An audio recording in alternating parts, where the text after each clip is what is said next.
창세기 35장은 하나님의 사람 야곱이 20년 하란 생활을 마치고 세겜을 지나 베델에 이르는 장면을 자세하게 소개하고 있습니다.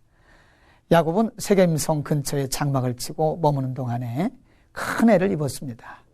그의 딸 디나가 세겜성의 남자들에게 강간을 당했고, 이로 인해서 화가 난 야곱의 아들들이 세겜성의 남자들을 죽이는 아주 불미스럽고 수치스러운 일들이 발생한 것입니다. 이 일 후에 하나님의 지시하심을 받은 야곱은 이제 세겜을 떠나 베델로 갑니다. 실패자의 모습으로 야곱은 하나님의 지시를 받고 베델로 올라갑니다. 35장 16절 이하에 보면 베델을 지나 에브라스로 장막을 옮기는데, 그때에 야곱의 아내 라헬이 12번째 아들을 낳습니다. 하란에서 11아들을 낳았던 야곱은 어쩌면 그것이 자기 인생의 끝이라고 생각했을 것입니다. 그러나 하나님은 세겜에서의 실패 이후에 또 다른 아들을 주신 것입니다. 여러분, 이것은 오늘 우리들에게 무엇을 가르쳐 줄까요? 첫째로 지속적인 하나님의 역사하심과 돌보심을 가르쳐 줍니다. 위에서 언급했듯이 야곱의 딸이 강간을 당하고 그의 아들들이 세겜성 남자들을 죽인 것은 무엇보다도 야곱의 실수였습니다. 야곱이 세겜성 근처에 장막을 친 것이 원인이 되어서 그와 같은 일들을 만나게 되었던 것입니다. 그러나 그럼에도 불구하고 하나님께서 야곱을 버리시거나 야곱을 떠나지 않으셨습니다.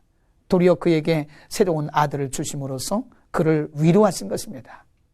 이것은 인간의 실수와 연약함에도 불구하고 하나님의 역사는 그치지 않고 계속되고 있고 하나님의 돌보심이 계속되고 있음을 가르쳐주는 것입니다. 그렇습니다, 여러분.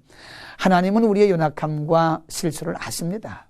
우리는 때로 우리의 실패와 연약함 때문에 낙심하고 때로는 패배감에 깊이 빠질 수도 있습니다. 그러나 그럼에도 불구하고 하나님의 역사가 끝난 것은 아닙니다. 그럼에도 불구하고 하나님의 역사는 계속되고 있습니다. 우리의 실수와 연약함을 아시는 하나님은 우리를 진리와 성령 안에서 계속 만들어 가시면서 하나님의 일을 운행하고 계시는 것입니다. 여러분 가운데 자신의 실수와 실패 때문에 위축되어 있습니까? 패배의식에 빠져 있습니까? 혹시 자신감을 상실하지는 않았습니까? 주님 앞에 우리의 모습 그대로를 내려놓읍시다. 지금도 나를 향하신 하나님의 계획과 뜻은 계속되고 있습니다.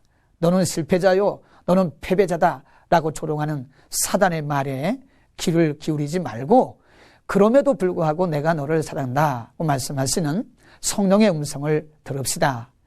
둘째로 하나님의 축복이 계속되고 있음을 가르쳐줍니다. 이미 말씀드렸듯이 야곱은 하란에서 11명의 아들을 낳습니다.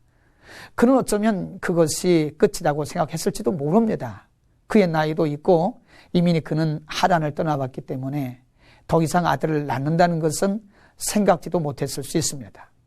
그러나 하나님은 야곱이 하란을 떠나온 지 많은 세월이 흐른 후에도 라헬을 통해서 아들 베냐민을 주신 것입니다. 이것은 하나님의 축복이 계속되고 있음을 가르쳐 줍니다. 그렇습니다, 여러분. 우리에게도 하나님의 축복은 계속됩니다. 시간이 지났어도 환경이 바뀌었어도 하나님의 축복은 계속됩니다. 우리를 향하신 하나님의 축복이 남아있다는 것입니다. 여러분, 끝났다고 생각하지 맙시다. 하나님의 축복은 아직도 남아있습니다. 늦었다고 포기하지 맙시다. 우리가 알지 못하는 하나님의 축복이 우리에게 남아있습니다. 우리를 축복하시는 하나님을 믿고 신뢰하고 살아갑시다.